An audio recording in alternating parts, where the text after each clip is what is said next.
लेकिन कोई कुछ भी कह जाए, कोई कितना भी बोल जाए, धाम के प्रति, नाम के प्रति, ठाकुर जी के प्रति, लीला के प्रति और ठाकुर जी के जनों के प्रति आपके चित्त में कभी अविश्वास ना आवे, समझ जाना भक्ति के साथ ज्ञान है।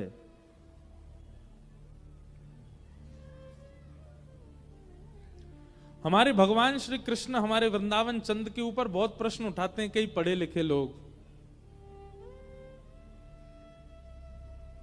पर उनको अज्ञानी ही कहते हैं। हमारे यहां तो कहते गमार, गमार हैं ये। या जाने कहां गमार, प्रेम नदिया की सदा उल्टी बहे धार। तो अब उस व्यक्ति ने क्या किया पता है? शंकर जी ले आया और गोपाल जी उठा के अलमारी में धर दिए। बोले 7 साल हो गए आपकी सेवा करते, अब यहीं बैठे रहो, अब मैं तो शंकर जी की आराधना करूंगा। और शंकर जी का अभिषेक करता, शंकर जी की आराधना करता। अब शंकर जी की आराधना के समय जो उसने अगरबत्ती जलाई, उस अगरबत्ती का धुआं उड़ करके इस तरफ जा रहा था जिस तरफ गोपाल जी बैठे थे। स्वाभाविक जा रहा था, उसमें कुछ हो नहीं रहा था, अपने आप ही वो धुआं इस तरफ जा रहा था। तो उस व्यक्ति के मन में क्या आया? बोले 7 साल इनकी पूजा करी, आज तक कभी सुख दिया नहीं, अब शंकर जी की सेवा कर रहा हूं तो अगरबत्ती का धुआं भी स्वयं ले जा रहे हैं, स्वयं सूंघ रहे हैं। दौड़ करके गया, अलमारी से ठाकुर जी उतारे। बोले 7 साल से मेरी सेवा स्वीकार नहीं करी, अब शंकर जी की आराधना करने लगा तो आप अगरबत्ती की सुगंधी भी ले रहे हो। ठाकुर जी प्रकट हो गए और प्रकट होकर के बोले 7 साल में तूने ऐसा कभी विचार किया ही नहीं कि मैं सूंघता भी हूं, आज सोचा इसलिए प्रकट हुआ मैं। तूने कभी विश्वास किया ही नहीं था कि मेरी नासिका भी है, आज पहली बार सोचा तूने कि हाँ मेरी नाक है, मैं सूंघता भी हूं। भक्ति तो बंधु हम सबके चित्त में है, पर ज्ञान नहीं है। और क्षमा कीजिएगा, ज्ञान का मतलब बहुत जानकारियां होना नहीं होता। विवेकशील बुद्धि, कहां कब क्या करना है, कैसे करना है, और सबसे बड़ी बात भक्ति में अविश्वास का ना होना, यही ज्ञान है।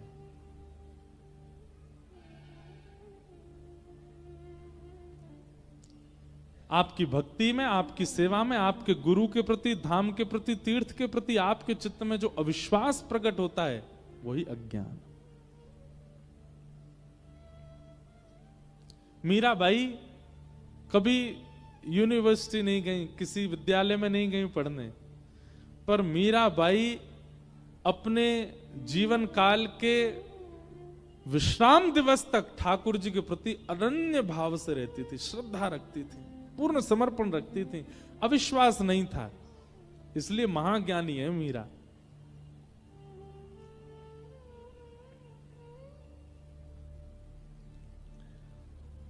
तो हमारी प्रार्थना, भक्ति तो है पर ज्ञान भी लाइए, और ज्ञान है इस बात का प्रमाण है ठाकुर जी के प्रति कभी अविश्वास ना होना।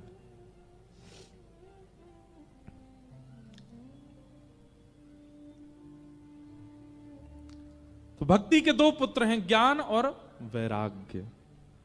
दूसरे पुत्र का नाम क्या है? वैराग्य। वैराग्य का मतलब क्या है?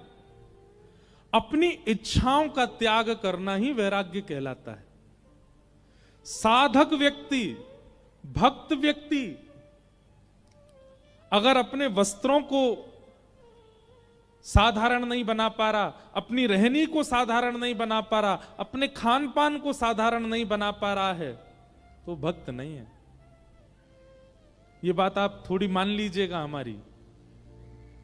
आप भक्ति मार्ग में जब आएंगे तो आप कई अपनी इच्छाओं का त्याग कर दोगे। आपको बड़ी गाड़ी में बैठाया गया कि छोटी गाड़ी में बैठाया जाए, इससे कोई फर्क नहीं पड़ेगा आपको। आपको पहनने के लिए 30,000 के कपड़े मिले कि 300 के कपड़े मिले, इससे फर्क नहीं पड़ेगा। आपको पाने के लिए 56 भोग मिले कि केवल सूखी दाल, सूखी रोटी मिली, इससे फर्क नहीं पड़ेगा।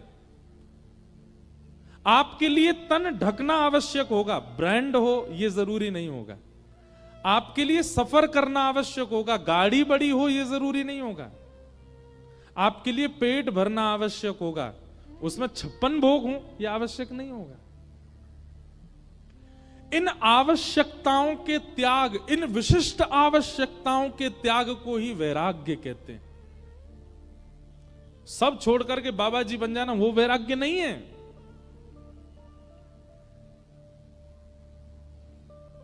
जो मिल जाए उसमें प्रसन्न है, जैसा मिल जाए उसमें प्रसन्न है, ये वैराग्य है।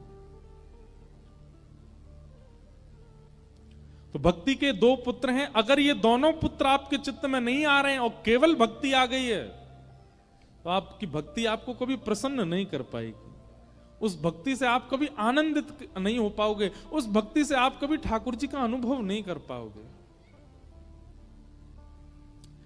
इसलिए भक्ति के साथ साथ अविश्वास खत्म होना चाहिए, तभी ज्ञान आएगा। और भक्ति के साथ साथ इच्छाओं की निवृत्ति होनी चाहिए, तभी वैराग्य आएगा। और जब तक ज्ञान वैराग्य नहीं आएंगे, आप अपनी भक्ति से प्रसन्न नहीं हो पाओगे। तो भक्ति के दो पुत्र हैं, ज्ञान और वैराग्य।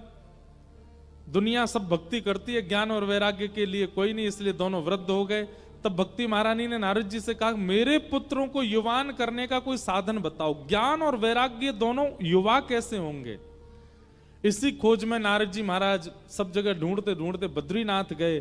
तब बद्रीनाथ में भगवान के प्रथम अवतार सनक सनंदन सनातन सनत कुमारों से उन्होंने कहा कि महाराज, भक्ति के पुत्र ज्ञान वैराग्य कैसे युवा होंगे, बताइए। तब सनत कुमारों ने कहा, सत्कर्मसु चको नूनम ज्ञान यज्ञ स्मृतो बुधई श्रीमद् भागवतालाप सतु गीत सुकादि। एक ही उपाय है, क्या? सुखदेव जी के द्वारा सुनाई गई जो भागवत की कथा है, यदि भागवत की कथा तुम ज्ञान वैराग्य को सुना दोगे तो वे दोबारा युवा हो जाएंगे। एकमात्र भागवत जी में वो सामर्थ्य है कि वो ज्ञान वैराग्य को उत्थापित कर सकते हैं। बहुत ध्यान से सुनिएगा मेरी बात। आप कथा में क्यों आए हैं? क्योंकि भक्ति आपके चित्त में है। तो यहां आकर के प्राप्त क्या करना? आप ऑलरेडी भक्त बन गए, फिर यहां क्यों आए हो? आप भक्ति प्राप्त करने नहीं आए हो, ज्ञान और वैराग्य को उत्थापित करने आए हो। ज्ञान और वैराग्य हमारे चित्त में जो जीर्ण शीर्ण हो चुके हैं, उनको उत्थापित करने के लिए आप कथा में आए हैं। हमारे माइक कभी कभी धीमे पड़ जाते हैं। बालकों की आवाज कितनी तेज होती है। कभी कभी हमें लगता है हम भी बालक होते, ऐसे ही जोर जोर से कथा सुना रहे होते। तो इनको बढ़िया बिस्किट खिला लाओ, बाहर ले जाके टॉफी दे देना। इधर देखो सब लोग, अरे मैया कैसो रो रो लाला। हमको इसलिए लग रहा है उसने वो मंकी कैप पहना ना, इतनी सर्दी तो है नहीं यहाँ पे, बेचारे का मुंह बंद हो गया है। ले उतर गया, लो शांत भी हो गया, और जोर से रो रहा है। सब लोग इधर देखो। जय हो झारखंड वासी। आप लोग सुनते तो बहुत ध्यान से, बस कभी कभी बीच में थोड़ी ऊधम हो जाते हैं। तो क्या बता रहा था मैं? ज्ञान और वैराग्य।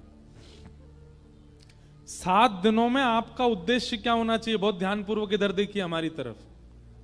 आपका उद्देश्य, कई लोग कहते हैं भक्ति में आगे कैसे बढ़ें, भक्ति उत्थापित कैसे हो, हमारी भक्ति सजग कैसे हो, हम भक्ति में ठाकुर जी का दर्शन कैसे करें। आपके अंदर भक्ति है, पर वो भक्ति प्रसन्न कब होगी? जब उसके बालक चित्त में आएंगे, उसके बालक ज्ञान और वैराग्य। आपने किसी मां को अच्छे आसन पर बैठा दिया, मां की सारी व्यवस्थाएं अच्छी कर दी, पर बालकों को दुखी कर दिया।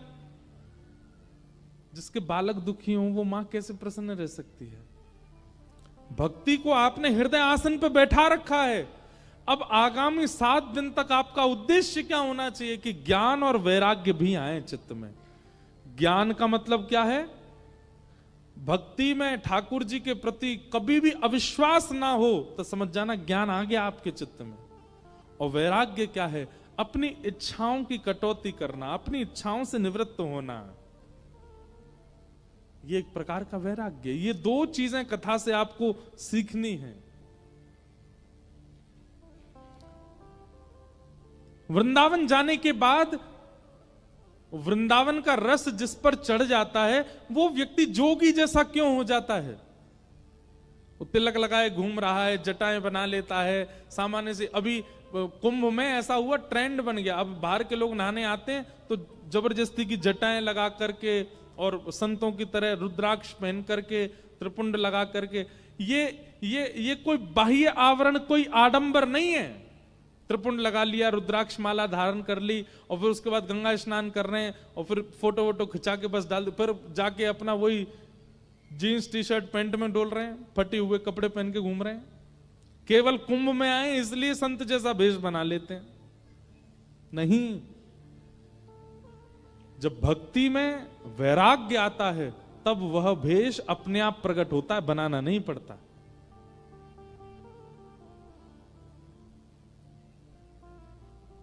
ये उर्दपुंड, ये गले में कंठी माला, ये धोती पहनना, बगलबंदी पहनना, ये एक प्रकार का वैराग्य है जो ठाकुर जी सिखा देते हैं। ठाकुर जी के चरणों में आने वाला व्यक्ति अपने लिए नहीं करता ज्यादा श्रृंगार, नहीं चाहिए उसको ज्यादा हाई फाई चीजें।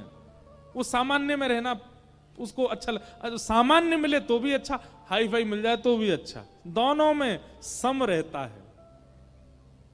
भक्ति के साथ में वैराग्य होगा तो।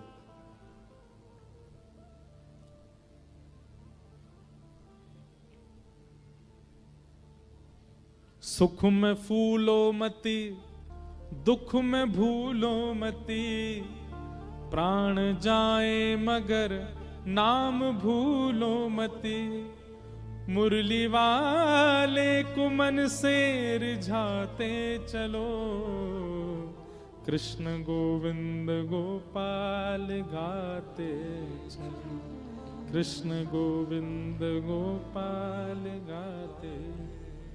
हमको कोई चार्टर हवाई जहाज में बैठा दे तो हमको ज्यादा प्रसन्नता नहीं। कई बार कथा करने हम स्कूटी पे बैठ के चले जाते हैं, गाड़ी नहीं है, स्कूटी साइकिल से चले जाते तो भी कोई दुख नहीं। कोई यहां पर व्यास मंच के समान बड़ी बड़ी मालाएं पहना दे तो ज्यादा प्रसन्नता नहीं, और कोई कुछ माला भी ना पहना के जाए, 2 बात बुरी सुना जाए तो उसमें कोई अप्रसन्नता नहीं।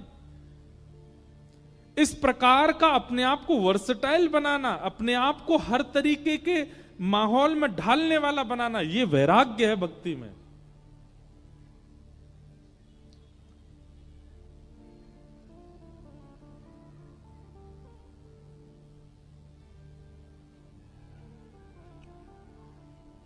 भक्ति के 2 पुत्र, ज्ञान और वैराग्य, इन दोनों के उत्थापन के लिए भागवत की कथा कराओ। और भागवत का नाम सुनते ही नारद जी बोले, महाराज कहां होगी, कैसे होगी, इसके नियम क्या हैं? तब सनत कुमारों ने बताया, बोले गंगा के तट पर आनंद नाम का वन है, वहां कथा कराओ। जितने श्रोता आएंगे सबके खान पान प्रसाद की व्यवस्था रखो। एक बढ़िया सुंदर वृक्ष बड़ा सा ढूंढो जिसकी छांव में सब बैठ सकें। ऊंचा एक व्यास मंच बनाओ, व्यास मंच पर व्यास जी के बैठने की व्यवस्था करो। आदि आदि कथा की सारी व्यवस्थाएं बताई गई। नारद जी महाराज ने सब व्यवस्था की, और व्यवस्था में कथा जैसे प्रारंभ हुई, भक्ति ज्ञान वैराग्य तीनों आए। भक्ति महारानी तो युवा थी, पर ज्ञान वैराग्य ने जैसे ही कथा माहौल में प्रवेश किया कि भक्ति सुतौ तौ तरणौ गृहीत्वा प्रेमैकरूपा सहसा विरासीत्, श्री कृष्ण गोविंद हरे मुरारे, नाथेति नामानि मुहुर्वदन्ति।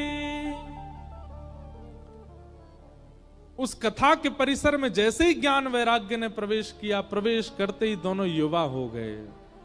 ज्ञान भी युवा हो गया, वैराग्य भी युवा हो गया। भक्ति महारानी अत्यंत प्रसन्न हो गई, उनके दोनों पुत्र युवा हो गए। यही होना चाहिए यहां भी।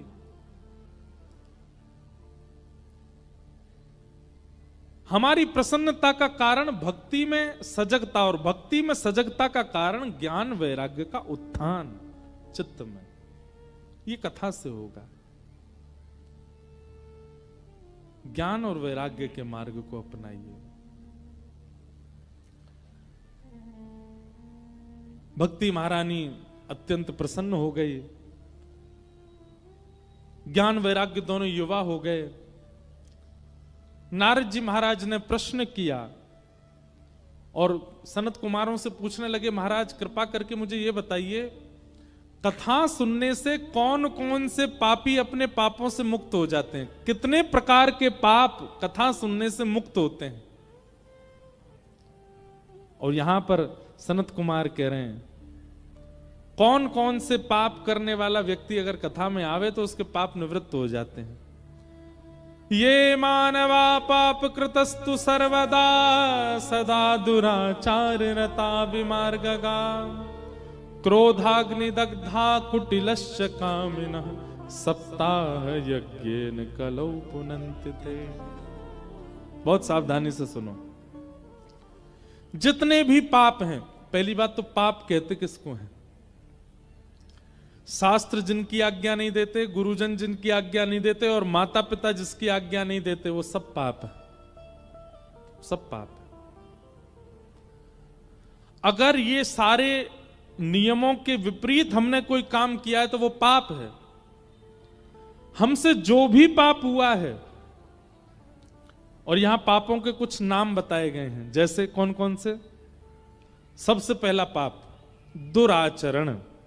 ध्यान पूर्वक सुनिएगा।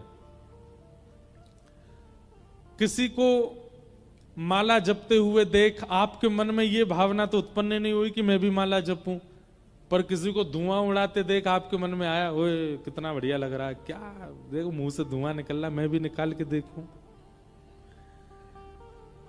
किसी को चंदन तिलक लगा करके आपके मन में भावना नहीं आई कि मैं भी लगाऊं, पर किसी की फटी जींस देख करके, किसी के ऊट पटांग वस्त्र देख के आपके मन में मैं भी खरीदूं, मैं भी पहनूं, कितना बढ़िया लगूंगा, कूल लगूंगा मैं भी। ये दुराचरण है। मतलब किसी के आचरण को देख करके, किसी के व्यवहार को देख करके आप वह आचरण करने लग जाओ, इसको कहते हैं दुराचरण, और ये पाप है। आप अपनी पत्नी से प्रेम से ही रहते थे, आप अपनी पत्नी से प्रेम भाव ही रखते थे, लेकिन आपने अपने मित्र को देखा वो तेज आवाज में बात कर रहा था, उसकी पत्नी सामने, अब आप भी वही करने लगे। ये दुराचरण है, पाप है। आप किसी अन्य के दुराचरण भाव को देख करके उससे सीख लेते हैं और फिर स्वयं करने लग जाते हैं, ये दुराचरण, और ये पाप है। संसार में कोई भी व्यक्ति जन्म से दुराचरण नहीं करता, कोई गलत काम नहीं करता, वो देख के ही सीखता है व्यक्ति। किसी को पीने की लत लगी तो उसने किसी को पीते हुए देखा था, इसीलिए लगी है। किसी को खाने की लत लगी, क्रोध की लत लगी, लेकिन आपने कभी विचार किया मानव को लत केवल बुरी चीजों की लगती है, भक्ति की नहीं लगती, गिने चुने लोगों को लगती है। पर अभी माहौल बदल रहा है, अभी लोगों को भक्ति की लत लग रही है, अभी लोगों को कथा की इच्छा प्रकट हो रही है, अभी लोगों को नाम जप की इच्छा प्रकट हो रही है।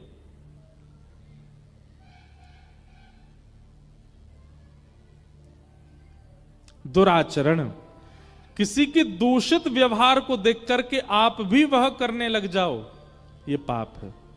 आप में अभिमान नहीं था, आप बिल्कुल सम रहते थे, बहुत अच्छा आपका व्यवहार था, पर आपके जो ऑफिस में जहां काम करते उसमें किसी को आपने देखा वो थोड़ा अभिमान करता है, वो लोगों से कम बात करता है, वो लोगों से दुर्व्यवहार करता है, उसको देख करके आप मन में आया मैं भी ऐसे किया करूं, अच्छा लगूंगा, पाप है।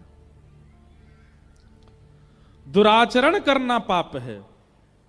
पहली बात। दूसरी बात, विमार्गगा, गलत मार्ग पर चलना। माताजी, पिताजी, गुरुजी, बड़े भैया सबने बोला वहां मत जाना, वो अच्छी जगह नहीं है, वो मत करना, वो अच्छा नहीं है, ऐसा मत खाना, ये अच्छा नहीं है, ये सब पता है। क्या मांस खाने वाले व्यक्ति को नहीं पता कि ये अच्छा नहीं होता, फिर भी खाता है? मांस खाने वाला, किसी जानवर को मार के खाने वाले व्यक्ति को क्या नहीं पता कि ये पाप है, पर फिर भी खाता है? एक बात बोले, ना पता हो कि पाप है तो कुछ गलत करे तो इतना पाप नहीं लगता, लेकिन जानते हुए भी उसको करना, ये तो महापाप लगता है, घोर पाप लगता है। और मांस खाने वाले सब लोग घोर पाप ही कर रहे हैं। क्यों? उनको पता है कि एक जानवर मारा गया है हमारे लिए, फिर भी खाते हैं उसको। इसी को कहते हैं विमार्ग। शास्त्र मना करते हैं, वेद पुराण मना करते हैं, गुरुजन मना करते हैं नहीं खाओ, फिर भी खाते हैं। विमार्ग, जिस मार्ग के लिए मना किया गया उस मार्ग पर चलना, यह महापाप है। और क्रोधाग्नि दग्धा, तीसरा पाप क्या बताया? भयंकर गुस्सा। छोटा मोटा गुस्सा, थोड़ा मोटा गुस्सा चलेगा, लेकिन भयानक क्रोध आना, और भयानक क्रोध में कुछ भी बोल देना, कुछ भी कह देना, हाथापाई कर देना, कुछ फेंक देना, उठा देना, इस प्रकार की क्रिया करना, ये महापाप है। क्रोधाग्नि दग्धा। कुटिलश्च कामिनः, अब कुटिल किसको कहते हैं? ये चौथा रूप है पाप का। कुटिल का मतलब क्या है? आपके मुंह पे क्या बोलेगा? बहुत अच्छे बेटा, अच्छे से पढ़ाई करना, खूब अच्छे जाना आगे, इतने परसेंटेज मुझे चाहिए तुम्हारे, 80% से कम नहीं आने चाहिए। पर मनी मन क्या सोच रहे हैं? फेल हो जाए। मुख पर क्या दिखा रहे हैं? कि तुम अच्छे बनो, तुम्हारा ब्याह बहुत अच्छा हो, पति पत्नी दोनों का ब्याह हुआ, उनसे कह रहे हैं बहुत अच्छे से रहना, भगवान करे तुम सदा सुखी रहो। पर मनी मन क्या सोच? तुम्हारा ब्याह टूट जाए, चले ही नहीं ज्यादा। मुख से दिखा कुछ रहे हैं पर भीतर से कुछ और है। इसको कहते हैं कुटिल व्यक्ति, पाप है। और ऐसे लोगों की संख्या बहुत है संसार में। वो दिखाते अपने आप को बहुत प्रेमी हैं, पर हैं नहीं।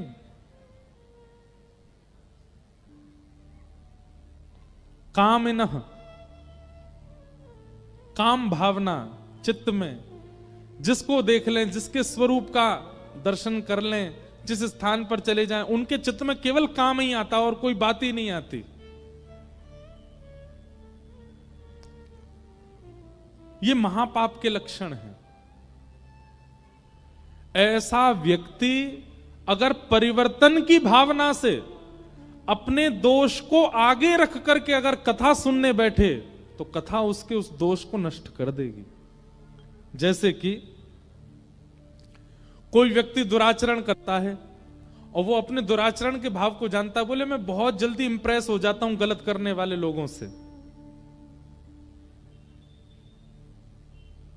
कई लोग ऐसे होते हैं, वो पीते नहीं है पर वो पिलाते हैं सबको। उनको देखना ही अच्छा लगता है, पियो पियो बढ़िया, ये आपस में लड़ेंगे मुझे बहुत आनंद आएगा। ये दुराचरण है, ये पाप है। एक मिला था मुझको, कहीं एक बालक आया, बोले महाराज जी एक बात पूछनी। मैंने क्या? मैं पीता नहीं हूं।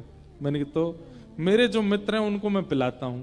मैंने फिर वो आपस में लड़ते हैं, मैं देख के आनंद करता हूं। मैं तो पानी ही पीता हूं, पर उन लोगों पे हजारों रुपया खर्च करता हूं, क्योंकि पी के फिर उनके सच निकल के आते ही आते। मैंने कहा बेटा उनको जितना पाप लगेगा ना, मल्टीप्लाई इंटू 1000 होकर तुझको लगेगा। तू करवा रहा हूं उनसे पाप। ये दुराचरण है।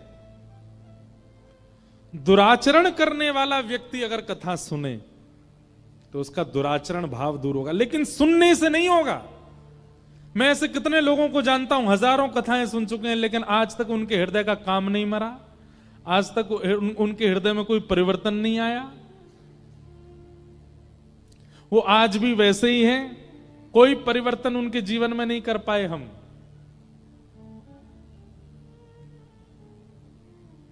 क्यों? क्योंकि कथा को उन्होंने श्री कृष्ण रूप मान करके सुना ही नहीं, इसलिए कोई परिवर्तन नहीं हो पाया। परिवर्तन होगा, सबसे पहले तो आप वक्ता की वाणी के प्रति पूर्ण विश्वास रखो, भरोसा रखो। दूसरी बात, कथा को केवल शब्द ना मान करके साक्षात ठाकुर जी का रूप मानो। और तीसरी बात, अपने दुर्व्यवहार को, अपने दूषित क्रियाओं को आगे रखो। इनको मुझे सुधारना है, इसके लिए मैं कथा सुन रहा हूं। कथा आपको बदल देगी, परिवर्तित कर देगी। जब तक आप अपने दोषों को आगे नहीं रखोगे, जब तक अपनी बीमारी को आगे नहीं रखोगे, डॉक्टर दवाई कैसे लगाएगा, डॉक्टर दवाई कैसे बताएगा। इसलिए कथा में जब आप बैठते हैं ना, तो अपने दूषित विचार, जो आपके अंदर कमियां हैं, उनको पहले विचार कर लिया कीजिए। हे भागवत जी, मेरे अंदर क्रोध बहुत है, मेरे अंदर काम है, मेरे अंदर लोभ है, ईर्ष्या है, द्वेष है, कृपा करके आप परिवर्तन कीजिए। 7 दिन में आप अपने आप को देख लीजिएगा, आपके यहां का क्रोध कहां चला गया, आपका लोभ कहां चला गया, सब परिवर्तित हो जाएगा। एक सुंदर रूप धारण कर लोगे आप।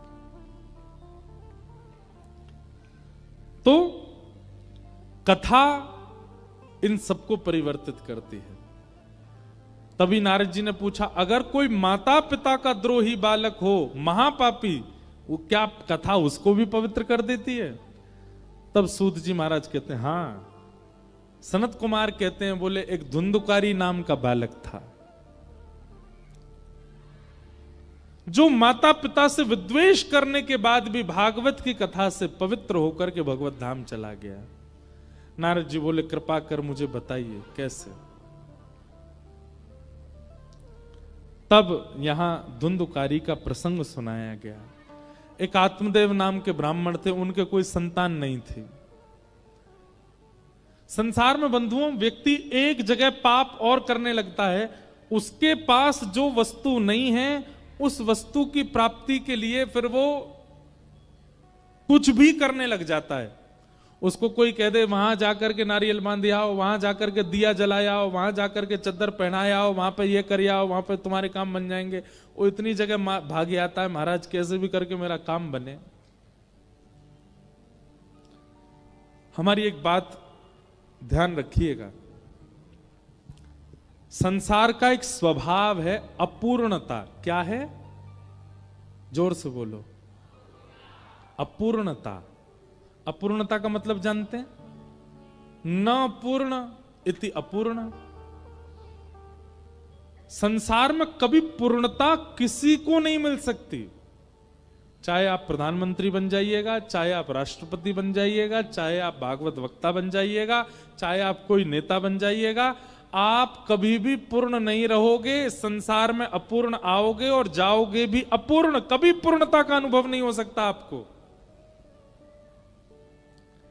इसलिए आप किसी ना किसी चीज से अपूर्ण रहोगे। या तो आपको पुत्र हो गए तो पुत्री नहीं है, पुत्री हो गई तो पुत्र नहीं है, धन मिल गया तो विवाह नहीं हुआ, विवाह हो गया बच्चे भी हैं पर घर नहीं है, घर भी है बच्चे भी हैं पत्नी भी है, लेकिन कोई मानता नहीं है, सुनता नहीं है, सब अपने मन की करते हैं। आप कहीं ना कहीं तो अपूर्ण रहोगे और उस अपूर्णता में ही आपको रहना चाहिए। और एक बात और बताएं, आप जैसे ही एक चीज को पूर्ण करने का प्रयास करोगे, दूसरी जगह से आप अपूर्ण ही हो रहे होगे। जैसे कई लोगों को संतान नहीं है, तो संतान ना होने की वजह से अब वो प्रयास करते हैं कि हमको संतान प्राप्त हो, और खूब खूब महाराज सिर हाथ पैर फेंक करके उनको संतान मिल जाती है। लेकिन जैसे ही संतान मिलती है, वो किसी अन्य चीज से अपूर्ण हो चुके होते हैं तब तक। आप कहेंगे तो महाराज जी क्या करें?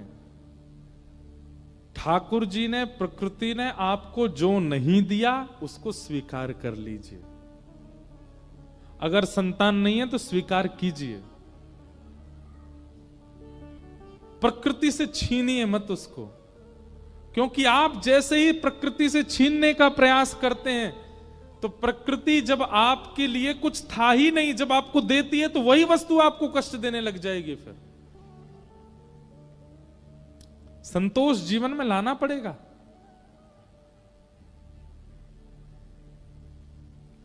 आत्मदेव जी के पुत्र नहीं था। लेकिन श्री आत्मदेव जी बड़े अप्रसन्न रहते थे, पुत्र कैसे मिले कैसे मिले। तो कभी ब्राह्मणों के पास, संतों के पास, सबके पास जाते, लेकिन कोई भी कोई उपाय नहीं बता पाया। तो आत्मदेव जी आत्महत्या करने चले गए एक दिन। बोले बिना संतान के क्यों रहूं, आत्महत्या करने के लिए गए। तभी एक महात्मा ने उनको रोका। बोले तुम आत्महत्या क्यों कर रहे हो? बोले मेरे संतान नहीं है। बोले अरे तो इतनी छोटी सी बात पे आत्महत्या करोगे?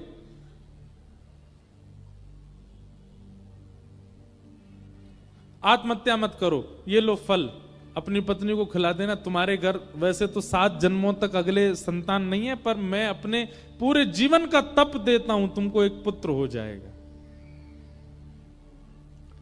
एक बात हमारी बहुत ध्यानपूर्वक सुनिएगा बंधुओं, कभी भी किसी संत से संसारी वस्तु मत मांगना। क्यों?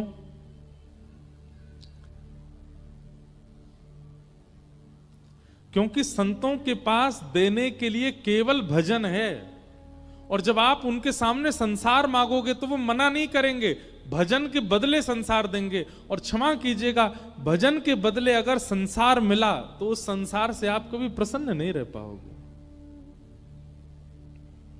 इसलिए हमारी प्रार्थना है, महापुरुषों से, महत्पुरुषों से संसार कभी मत मांगना। भाई धनवान व्यक्ति धन ही दे सकता है, गुणवान व्यक्ति गुण ही दे सकता है, भजनवान व्यक्ति संसार कैसे दे देगा? भजन ही तो देगा आपको। लेकिन हम लोग क्या करते हैं, कई लोग हमारे पास भी, हम तो जबकि संत भी नहीं है, हम तो केवल कथा वक्ता हैं, हम कहीं जाते हैं आते हैं, महाराज जी हम पे थोड़ी कृपा कर दो, हम बड़े दुखी डोल रहे हैं आजकल, हमारे काम धंधे नहीं चल रहे, कुछ करो तो। अरे भाई मैं क्यों कथा करता, मैं भी कोई फैक्ट्री खोल लेता, अपने सिर पे ही हाथ धर लेता, चल भैया तेरी फैक्ट्री खुल जाए। कई माताएं, कई भाई लोग आते हैं, माताएं आती हैं, हमारी बहू को आशीर्वाद दे दो महाराज जी। क्या दे दें आशीर्वाद, इतने साल हो गए इनको, अब आप कथा का एक फल ऐसा इनको प्रदान कर दें, संतान हो जाए। अरे आप संसार क्यों मांग रहे हैं? नहीं मांगना है। और हम मंच से कह रहे हैं, नीचे आके तो नहीं कह पाएंगे, कभी आपसे सामने बैठ के तो नहीं बोलेंगे, पर मंच से कह रहे हैं। जब आप किसी भक्त से, वैष्णव से, भजनानंदी से संसार की कामना करते हैं तो उससे मिलेगा, 100% मिल जाएगा जो मांगोगे, पर वो वस्तु फिर आपको वही वस्तु अप्रसन्न रखेगी, प्रसन्न नहीं हो पाओगे। एक बार एक हमारे जानकार हैं, उनका बेटा, उसने प्रेम विवाह की इच्छा प्रकट की। प्रेम विवाह करने के हम कोई विपक्षी नहीं है, पर प्रेम विवाह माता पिता और परिवार की रजामंदी से ही होना चाहिए, उनकी प्रसन्नता से होना चाहिए। माता पिता अप्रसन्न है तो महाराज हमें क्या फर्क पड़ता, पड़े रहो, कहीं हम कर लेंगे कहीं जाके, ऐसा नहीं होना चाहिए। उनको रिझाइए, मनाइए, करिए, पर उनकी प्रसन्नता से। अगर वे अप्रसन्न हैं तो हाथ जोड़िए। तो एक हमारे संपर्क में थे, उनके पुत्र ने किसी से विवाह की इच्छा प्रकट की। अब सब लोगों ने, ज्योतिषियों ने, कई संतों ने, सबने कहा कि भाई इनका विवाह उचित है नहीं। माता पिता भी थोड़े से अप्रसन्न हो गए। देखिए, या तो दिखवाइएगा नहीं, और दिखवाने पर अगर थोड़ी चूक पता चल रही है तो फिर उस चूक का निवारण कीजिएगा।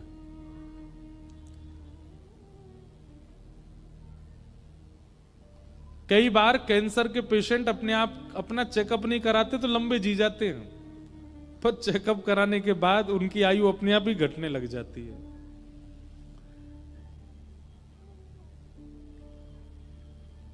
तो उन्होंने इच्छा प्रकट की कि मुझे उससे ब्याह करना है।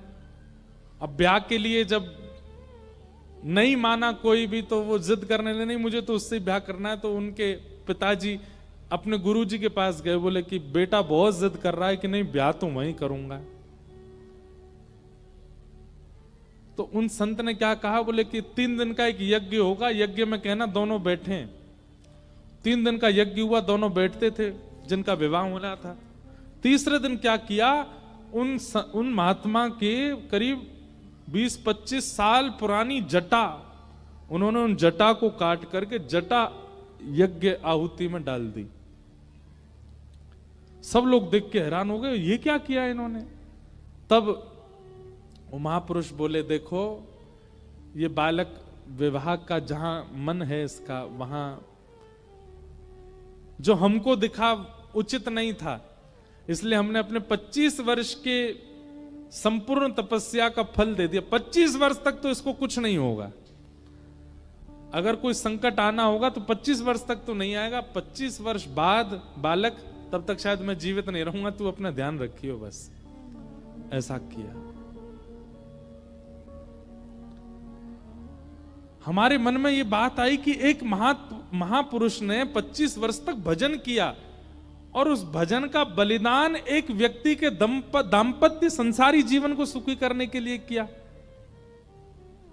वो दोनों संग तो हो गए पर प्रसन्न नहीं रह पाए। क्यों? एक महत् पुरुष ने अपना भजन का बल दे दिया। भजन के बल से भजन उत्थापित हो सकता है, भजन के बल से संसार उचित नहीं हो पाएगा। इसलिए हमारी प्रार्थना, कभी संत महापुरुष भजनानंदियों से कभी संसार मत मांगना। मांगना हो तो भजन ही मांगना, मांगना हो तो ठाकुर जी को ही मांगना। संसार में संसार मांगोगे मिल जाएगा, पर प्रसन्न नहीं रह पाओगे।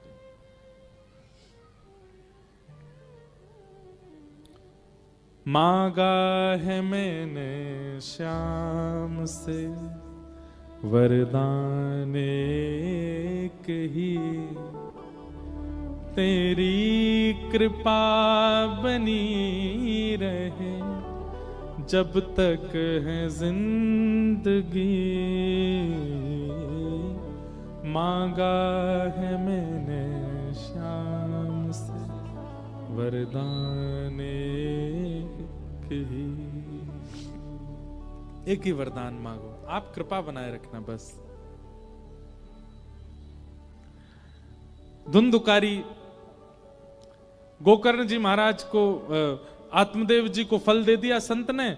आत्मदेव जी ने जाकर के वो फल अपनी पत्नी को खिला दिया, लेकिन पत्नी ने फल खाया नहीं, गैया को खिला दिया। तो गैया के गर्भ से एक बालक ने जन्म लिया जिसका नाम हुआ गोकर्ण। और धुंधुकारी ने अपने सहेली के बालक को ही अपना बता दिया, उसका नाम रखा गया धुंधुकारी। धीरे धीरे दोनों बालक बड़े हुए। गोकर्ण पंडित ज्ञानी बना, धुंधुकारी महान दुष्ट हुआ, अपने माता पिता को ही मारने लगा। ऐसा व्यवहार माता पिता के प्रति करने लगा। माता पिता दुखी हो गए। मां ने तो अपने प्राण त्याग दिए कुआं में कूद करके, और पिताजी घर छोड़ के चले गए। जीवन में एक बात याद रखिएगा, माता पिता कभी अप्रसन्न ना हो आपकी किसी क्रिया से, चाहे जैसा जीवन आपने देखा हो।